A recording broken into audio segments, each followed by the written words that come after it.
They laughed at her because she could not walk. In the middle of a school dance, a little girl sat alone in her chair, braces strapped to her fragile legs, while whispers and cruel jokes echoed around her. Then, something unexpected happened. A man in a tailored suit, a millionaire CEO who had come only out of obligation, stepped forward. He did not see weakness, he saw courage. He knelt in front of her, offered his hand, and asked her for a dance. What happened next silenced an entire room and changed 2 lives forever. This is not just a story about kindness. It is about redemption, about healing wounds that money could never touch, and about the power of one choice to ignite hope. Stay with us, and do not forget to subscribe to the Retold Stories, because some stories deserve to be told again and again. He had been to countless galas, fundraisers, and charity dinners, but this evening already felt heavier than usual. The elementary school auditorium smelled faintly of floor wax and cookies purchased in bulk. Colorful balloons bobbed against the ceiling fans, their strings swaying like reminders that joy here was supposed to be effortless. Yet, for Grant Whitmore, a man whose world had long been measured in profit margins and quarterly reports, it all felt distant, like watching life through a pane of glass. He had given money because it was expected, because it was easier to write a check than to decline. When the principal asked him to show up, he had agreed out of habit. But standing against the back wall in his pressed navy suit, glass of untouched water in hand, he wished he had stayed away. Around him, clusters of parents chatted over lukewarm punch. Teachers laughed politely, their voices rising and falling like rehearsed lines in a play. Children, dressed in mismatched shoes and bright outfits, darted across the dance floor, squeals bouncing off the walls. Grant adjusted his watch, eyes drifting toward the exit, already calculating how much longer he had to endure. He promised himself 20 minutes, no more. That was the deal. But then came the laughter. Not the bubbling joy of children at play, but a sharp, mocking sound that cut through the music like a jagged edge. His head turned instinctively. Near the refreshment table, a group of boys pointed and snickered, their cruel words barely hidden. She can't even stand. Why'd she come to a dance? Others turned to look, and Grant's gaze followed until it landed on the girl they mocked. She sat by the far wall, small hands pressed tightly in her lap, a wrinkled pink dress spread around her thin frame. Metal braces encased both her legs. Her crutches leaned carefully against the chair beside her. Blue ribbons held back her hair in 2 lopsided ponytails. She was not crying, but her jaw was clenched, and her eyes, those piercing blue eyes, stared down at her legs with a stillness that ached. In that moment, the auditorium faded. For Grant, the laughter blurred into static. The children's voices dissolved, and he was no longer in a gymnasium. He was 16 again, standing in a hospital corridor, watching his sister Grace lower her eyes to her paralyzed feet. The memory slammed into him, raw and uninvited, bringing back a storm he thought had long gone silent. A cold anger rose in his chest, not loud, but steady, the kind that makes the air too sharp to breathe. He looked back at the boys, and though he said nothing, something in his stare quieted them. The smirks faltered, the whispers died. Grant placed his untouched cup on a table. He began walking toward the girl, each step purposeful, every movement pulling him further away from the man who lived for boardrooms and closer to someone he had almost forgotten how to be. The crowd parted slightly as he approached. Teachers noticed but did not intervene. Children paused, curiosity flickering across their faces. The girl Ellie did not look up.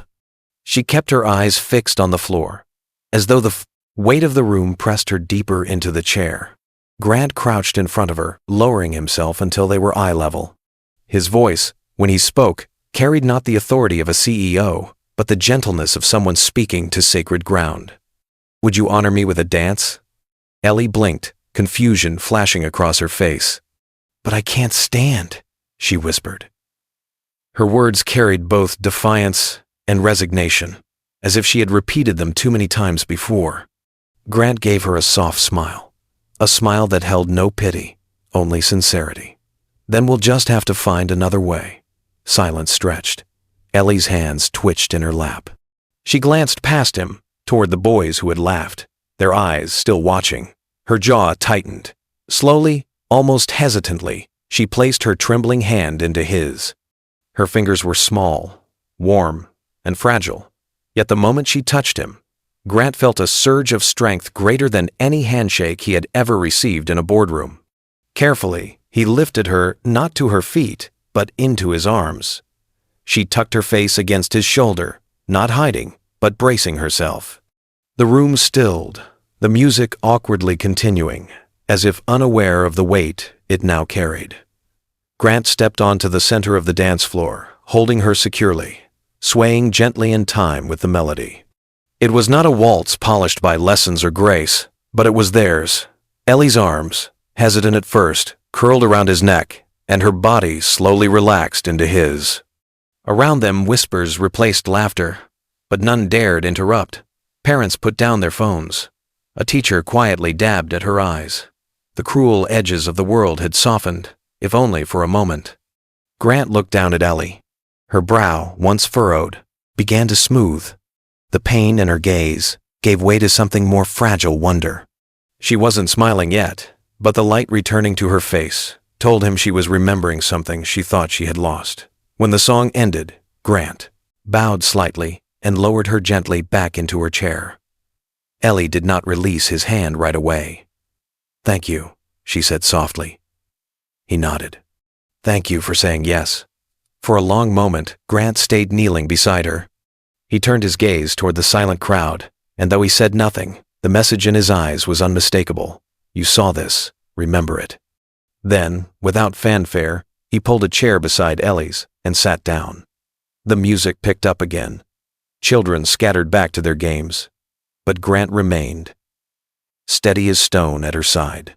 The world carried on, but something had shifted inside the room, inside Ellie, and most profoundly, inside Grant Whitmore. The man who had come out of obligation was now tethered to something deeper than duty. He didn't know what it meant yet, but he knew one thing with certainty. He wasn't going anywhere. Grant did not leave the school that night unchanged. He had entered the gymnasium as a guest of obligation, a wealthy benefactor whose presence was more symbolic than sincere. But he left with a memory that would not loosen its grip, a small hand trembling in his, the weight of a little girl's whispered truth echoing in his chest. By the time he reached his penthouse, with its silent expanse of glass and steel, he could still hear her voice. "Please move." The words did not belong only to Ellie. They belonged to Grace too, his sister, whose dreams had withered in a hospital bed long before she had the chance to grow into them. He poured himself a drink, but his throat refused it. For the first time in years, he was not thinking about stock prices or mergers. He was thinking about a child who reminded him of everything he had failed to save. The next morning, long before his city woke, Grant was already dressed, coffee cooling in his hand. His assistant, Clara, called to remind him of a high-stakes investor meeting. He interrupted her, his voice flat but unwavering. "Reschedule it," she stammered, reminding him of the executives flying in from Boston, but he didn't budge. "Push it," he repeated. Clara hesitated, then understood. Something had shifted in him. Something deeper than business. He ended the call and sat in the quiet. His gaze drifted to the shelf where Grace's photo smiled back at him, framed beside a pair of small ballet slippers he had nearly forgotten existed. They seemed to glow now, fragile reminders of a promise he had never kept. He would not let Ellie be another ghost of regret.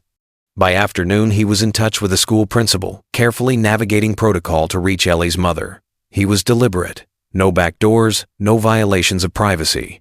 He wanted Rachel Mason to have a choice. His message was simple. He wished to sponsor adaptive programs, and if she wished to talk, she could reach him directly. To his relief, Rachel agreed to meet. Her apartment was nothing like the polished halls of Grant's world. The building sagged with age, its hallways lined with peeling paint and the smell of old cooking oil. A paper plate taped to the door read, "Ellie's room, no monsters allowed." The R written backward in bright marker. When Rachel opened the door, her weariness was plain. She held herself upright like a woman used to carrying too much alone. She remembered him instantly. "You're the CEO," she said cautiously. He shook his head. "I'm just the man who danced with your daughter." The apartment was small but carefully kept. A thrifted bookshelf sagged under the weight of children's books and medical paperwork. A mattress on the floor was neatly made, a stuffed rabbit missing one ear waiting at its head. On the walls, Ellie's drawings fluttered, ballerinas, birds, stars. Among them, a stick figure sketch showed a tall man dancing with a small girl, surrounded by smiling children. Rachel's lips pressed together, as if the sight of it hurt and healed all at once. Ellie appeared in the doorway, her crutches tapping a steady rhythm on the floor. She wore mismatched socks and a shirt declaring, "Future Astronaut."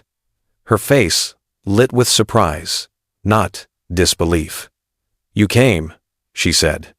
Grant smiled. "I told you I would." She nodded as though testing the idea that promises could actually be kept. Then she settled onto her mattress, crayons in hand, as if his presence no longer felt foreign. For her, he already belonged. Rachel, however, remained guarded. She spoke of unpaid bills, delayed insurance, nights spent as nurse and teacher, mother and provider, all at once. Her words were blunt, tinged with exhaustion. "That's the story," she finished flatly. "She got sick. They were too late. And now we wait." Her eyes sharpened. "What are you really here for, Mr. Whitmore? To write a check and feel better?" Grant's jaw tightened. "I've written many checks. They only made problems disappear, not pain. This isn't a problem. It's a child with a dream, and a mother holding the world together with duct tape and courage." For the first time, Rachel met his gaze fully. She searched for pretense, but found none. "Why do you care?" she asked quietly. He swallowed hard, his eyes flicking to Ellie bent over her crayons. "Because I had a sister. She wanted to dance too. She never got the chance." His words fell heavy, and for a moment, the silence between them carried a weight they both understood. Ellie lifted her drawing, showing them a picture of her and Grant dancing at the fundraiser. In her drawing, no one laughed. Everyone clapped. Rachel blinked quickly, emotions breaking through her guard. Grant cleared his throat. "I'd like to help. A second opinion. A specialist I trust. No media, no obligations, just the truth." Rachel's shoulders sagged with both resistance and relief. "We'll listen," she said. "That's all I can promise." Grant nodded. "That's all I ask." From that moment, he began weaving himself into their lives, not with grand gestures, but with steady presence. He arranged an evaluation with Dr. Harlan, a pediatric neurologist known for his rare mix of skill and compassion. In the clinic, Grant watched through a glass window as Ellie swung her legs and tried to mask her nerves with chatter. He listened as Harlan explained her diagnosis: transverse myelitis, spinal cord damage from a viral onset. There were no guarantees, but there was a window. With aggressive therapy, there was a chance partial recovery, maybe more. "Would you take the case?" Grant asked. Harlan didn't hesitate. "I already have." That night, Grant did not return to his sterile penthouse. Instead, he toured an apartment near the clinic, a fully accessible unit with wide hallways, a ground-level entrance, and a balcony that caught the morning sunday. He oversaw every detail himself, lowering counters, installing rails, replacing machines with front-loading units. When Rachel saw it, she froze, hand tightening around Ellie's. "It's too much," she whispered.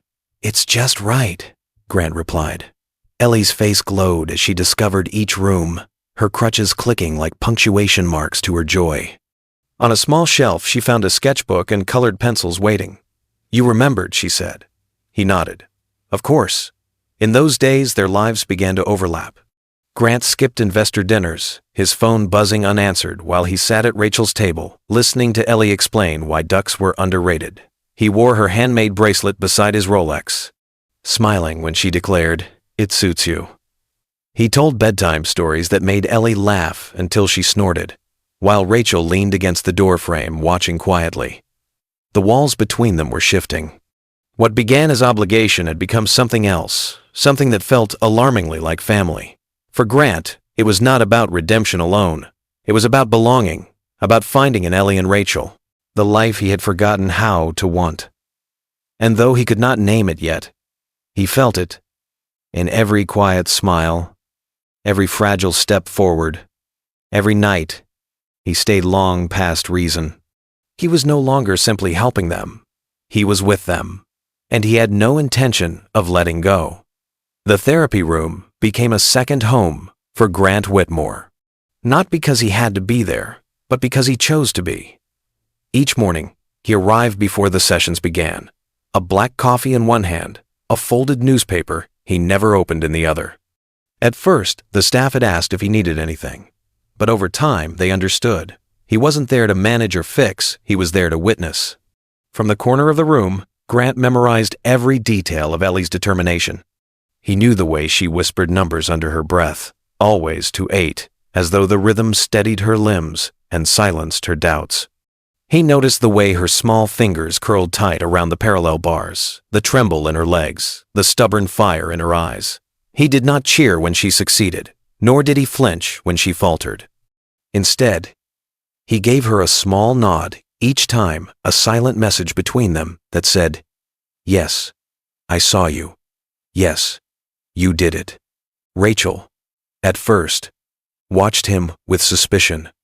She had seen too many people appear briefly in their lives, only to vanish when things became complicated. But Grant didn't vanish. Day after day, he returned. Slowly, her posture softened, her guarded tone giving way to teasing remarks. One afternoon, while Ellie was in a sensory session, Rachel leaned her head back against the wall and sighed. "You know, there's a fine line between helpful and hovering." Grant arched an eyebrow. "And which side am I on?" She smirked, the faintest laughter in her voice. "I haven't decided yet, but if you're planning on adopting us, I should warn you, I hog the blanket and burn the toast." For the first time, Grant laughed without reserve. Meanwhile, his own life began to change. The sterile penthouse he once returned to now bore traces of Ellie's presence. Her crayon drawings decorated his fridge ballerinas, birds, stick figures with superhero capes labeled hero stuff.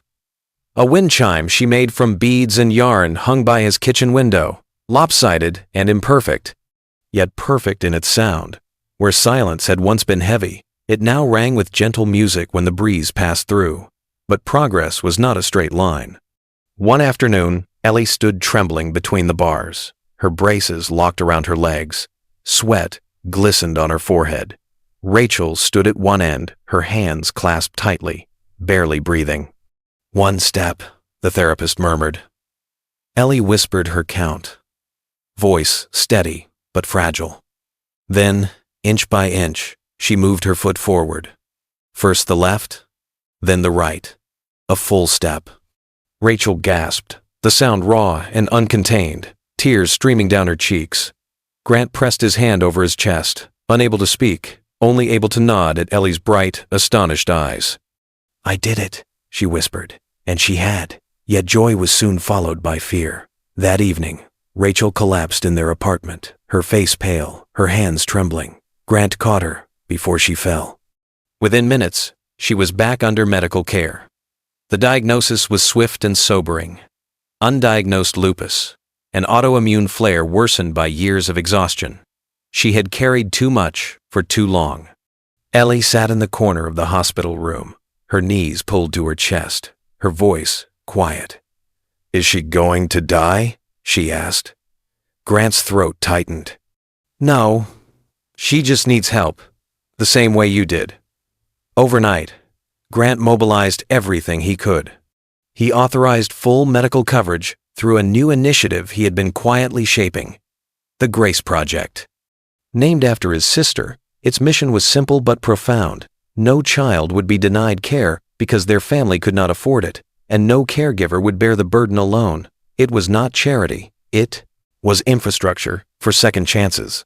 Rachel and Ellie would be its first beneficiaries. At first, Rachel resisted. Sitting at the kitchen table, her arms crossed, she said, "You're not responsible for us." Grant's reply was calm, steady. "I know I'm not, but I'm choosing to be." She lowered her eyes, whispering, "I don't want Ellie to think I failed." Grant leaned closer, his voice soft. "She already thinks you're the bravest person alive. So do I." The Grace Project launched quietly. No press releases, no staged photos, no headlines. Just calls to clinics, legal networks, housing providers. Families Rachel had once seen in waiting rooms began receiving help. Wheels turned silently, but powerfully. Meanwhile, Ellie began calling their space ours. "This is our kitchen," she said one morning, scrambling eggs with Rachel. "And our couch. And our guest, who never leaves." Rachel teased him about overstaying, but she no longer sounded like she wanted him gone. Their days filled with small rituals, bedtime stories told by Grant, grilled cheese sandwiches cooked by Rachel, Ellie's bracelet stacked on his wrist, glitter sticking to his skin beside the polished steel of his Rolex. Slowly, what began as support became something resembling a home. Months later, Ellie stood backstage at her new school. Her lavender dress shimmered with embroidered birds that seemed to catch the light. The auditorium was hushed, the audience holding its collective breath. Grant sat in the front row, Rachel beside him, color in her cheeks again, her smile steady. The music began, a gentle piano melody. Ellie stepped forward, not polished, not perfect, but full of honesty. Each movement was a declaration. I am still here. I still belong. When she twirled, the birds on her dress gleamed like wings. The crowd erupted when she finished, thunderous applause echoing through the hall. Ellie ran into the arms of her mother and Grant, her voice trembling, but triumphant. "I used to wonder if I mattered. Now I know I do." Grant's throat caught, and his answer came softly. "You're the reason I remembered how to live." The stage lights dimmed, but the legacy of that moment did not. Grace's memory lingered in the shimmer of Ellie's smile. And in that fragile but unbreakable bond between them, something sacred had taken root. A man who once measured life in profits, now measured it in promises kept. A child who once believed she was invisible, now soared, her dance echoing far beyond the walls of the auditorium. It was not perfection. It was not the absence of struggle. It was something rarer belonging, stitched together by courage, kindness, and the simple power of being seen. And for Grant, Rachel, and Ellie, that was more than enough to begin again. There are stories that entertain us, stories that pass the time, and then there are stories that leave a mark on our souls. Ellie's journey, and Grant's choice to step into her life, is not just about overcoming illness or wealth being used for good. It is about something far deeper: the human need to be seen, to be valued, to belong. Think about it. A little girl mocked for her legs, her dreams nearly stolen by whispers of cruelty. And a man, carrying the ghost of his sister's lost dream, who decided in one moment that he would not look away. That single act of courage, the decision to dance, set off a chain of events that transformed not only Ellie's future, but his own. He discovered that the greatest wealth is not measured in dollars, but in the lives we lift, the hearts we protect, and the promises we keep. Ellie's steps on that stage were not flawless, but they were powerful. Each movement spoke louder than words. I matter. I belong. I will not be defined by what I have lost, but by what I continue to reach for. And when Rachel's weary strength found renewal, it showed us that caregivers, often unseen, often unthanked, carry a courage that can change the world.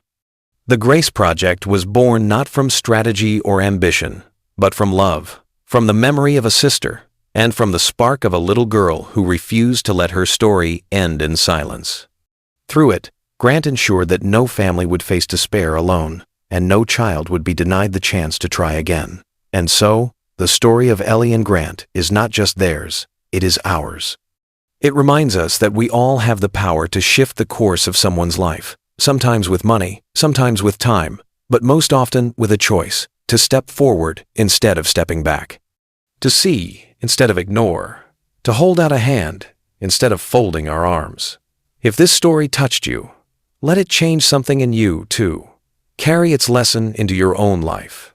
Because kindness is not a grand gesture, it is a series of small ones, strung together like Ellie's bracelets, fragile yet powerful, brightening even the darkest spaces. Here, at the Retold Stories, we believe in telling these stories again and again because they deserve to be heard. They remind us that hope is alive, that healing is possible, and that love has the power to rewrite even the most painful endings. So, If you felt something stirring in your heart today, whether it was a tear, a smile, or a memory of someone you once loved, don't let it fade. Hold on to it, share it, and join us on this journey. Subscribe to the Retold Stories, where every tale is a testament to the resilience of the human spirit, and where together we can keep hope alive.